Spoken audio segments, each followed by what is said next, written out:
the opposition was becoming undemocratic, unconstitutional. What was threatened was the very stability and unity of India. Is it really necessary to force parents to be sterilised after they've had 2 or 3 children? At this moment, we can feed our population, but if the population keeps on growing as it is, in some years it will be impossible to look after it. Mrs Gandhi, have you any notion of retiring? Well, I would have liked to retire long ago, but one simply cannot leave the country at a time of difficulty. So far as its effect is concerned, we have been relaxing it. You spoke earlier about the press. We have also been releasing people who had been detained earlier. A distinguished former MP, former Deputy Prime Minister, Mr Moraji Desai, is in prison. He's not in prison. He's detained, but not in prison. He's detained because of his opposition to you. He's an old man. Does he have to stay detained much longer? Well, it's difficult to say whether he has to or not. The question is what role they will play, because the role of the opposition here in the last pre-emergency year was not just of opposition. It was becoming undemocratic, unconstitutional. And another leader of a political party openly said that we are going to take this matter to the streets, and it was being taken to the streets.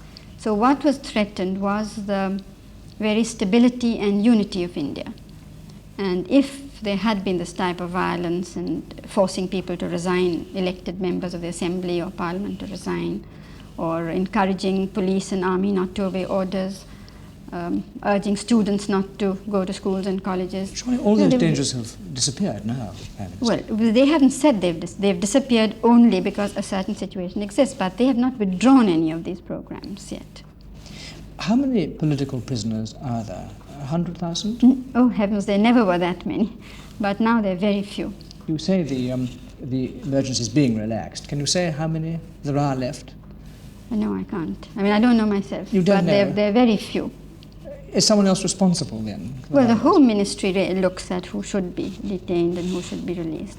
But most of the leaders, with the exception of the person you've mentioned, and perhaps 5 or 6 others of the top leaders. So would you like to end the emergency entirely and face a general election by next spring, if possible? Well, I can hardly announce the election to you before it's announced to my people. I'm asking about an aim, Prime Minister. Well, we don't want to avoid elections, that's all I can say. The severest criticism of your government has been made, I think, not by the Western press themselves, but by Indians whose remarks have been reported by the press. Could I put some of it to you? Why introduce a bill to prevent the courts enforcing civil liberties? I don't think the courts are entirely, I don't think these matters have been taken out of the hands of the courts. But all that we are trying to do is to give Parliament its due rights, because we found that they were being impinged upon and the Constitution was being interpreted in such a way which was against its very spirit and which prevented any kind of reform. Well, if you want to give Parliament its due rights, why take powers yourself to amend the Constitution without Parliament's approval? But how can I? I simply can't do it. It has to have Parliament's approval. No, I understand that the bill now before Parliament will give you that power in future. No, not really. Is that not so? No. Mr Mukherjee, the Marxist leader, has been quoted as saying earlier this month, when the constitutional bill was introduced, that the effect would be to establish a dictatorship under the cover of the Constitution. Well, he has made exactly the same speech a couple of years ago also, before, without the amendment of the Constitution. They have been saying it, and of course they don't like it when we make this reply, but they are hardly the people to talk about democracy. Why do you continue to censor all criticism out of the Indian press? Isn't a thriving local press the best safeguard against misrepresentation by the foreign press? Well, criticism is welcome, but the press here largely belong to only a small section of big industrialists and that sort of person. So they were trying to build an atmosphere of gloom and despair. And this was a moment, as you know, about 2 years ago, that there was a worldwide financial crisis which affected us. We had severe drought for 2 years, and we had inflation along with other countries. Now, at this moment, when you try to destroy a people's self-confidence, I think that for a developing country, in the country which is facing such tremendous odds as India was and still is, that can be very, very harmful and can threaten the country's, as I said earlier, unity and stability. So it was not just criticism, it was something far more serious. After all, we've put up with criticism for all these years, 26 years. I want to ask you about the sterilization program. India's population growth, it's still increasing by 21 million people a year, and that's one problem of government which people outside India probably don't fully understand. But is it really necessary to force parents to be sterilized after they've had 2 or 3 children? There isn't any forcing or compulsion, but we have to take a harsh attitude towards it and try to create the atmosphere. Isn't compulsory sterilization going to become law in the state of Maharashtra? They have passed it, but we haven't given our consent yet. It's waiting here for the President's consent. Might it not get the consent? Well, it hasn't come up to Cabinet actually. But the question is that the vast majority of our people do want some measures. They do realize that if they have a large family whom they cannot look after, then their children do not get the opportunities which are their due. But is there not widespread coercion, Prime Minister, bullying by government and other employers of people who don't want to submit to sterilization? No, there isn't.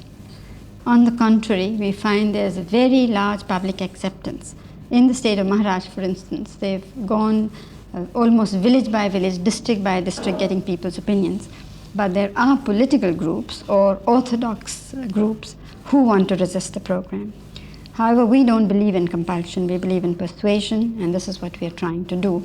Some of the stories that are current here and abroad, when investigated, have proved to be false. This doesn't mean there hasn't been some harassment, because sometimes there are overzealous officials or public workers, and we have a large body, especially women, who have been wanting to for this program to be much stricter for many years, and now they've got their chance, but we are very anxious that it should be done through persuasion. I'd like to say that it's not just now, but as long ago as when I was in my teens, that women asked, how does one manage to have fewer children? And everywhere where the workers go, the women are keen for it. Sometimes the husbands or the mothers-in-law don't like it.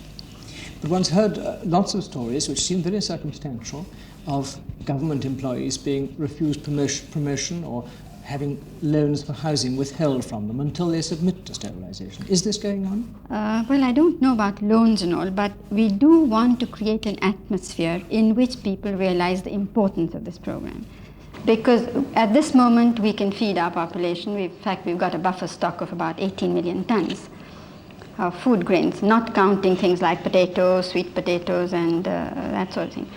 But if the population keeps on growing as it is, even though it's less, the growth is less. In some years, it'll be impossible to look after it. One can see the problem, of course. And so far, the Western people, whether the World Bank or individual journalists or others, they have always blamed us for not being serious enough about this program.